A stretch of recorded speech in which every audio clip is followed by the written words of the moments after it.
Զարկերակային ճնշում եւ գլխացավեր գարնանը։ Ինչպես կարգավորել։ Սիրելիներս, ճնշման ժամանակ ձեզ մոտ սպազմ է առաջանում պարանոցային հատվածում կամ ուսագոտում։ Եվ որպեսզի գլխի արյան հոսքը լավացնենք, անհրաժեշտ է կարգավորել ձեռքերի կամ ծայրամասերի աշխատանքը։ Եթե չունեք ուրիշ հնարավորություն ճնշումը կարգավորելու,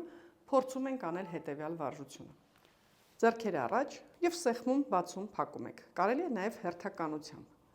Բավական է նյարդային վերջույթները ակտիվանան մեր ձեռքերում եւ սկսում է գլխուեղի համապատասխան կենտրոնների ակտիվացում ու սնուցում։ Դրանով իսկ կարգավորելով ճնշումը եւ գլխացավը։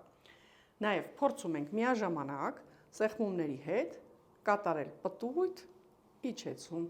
պտույտ, իջեցում։ Հանում եք սպազմը պարանոցային ծոծրակային հատվածից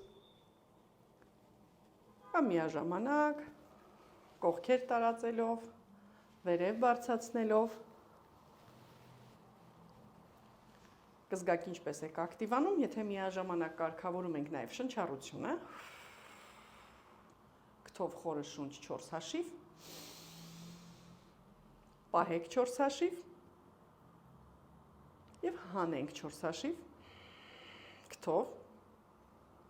պահեք 4 հաշիվ, նորից շունչ 4, պահել 4, հանել շունչը 4 հաշիվ, պահել շունչը, քառակուսի այս շնչառությունը օգնում է կարգավորել ճնշումը, ինչպես նաև բերում է ծայրամասային արյան շրջանառության ակտիվացման։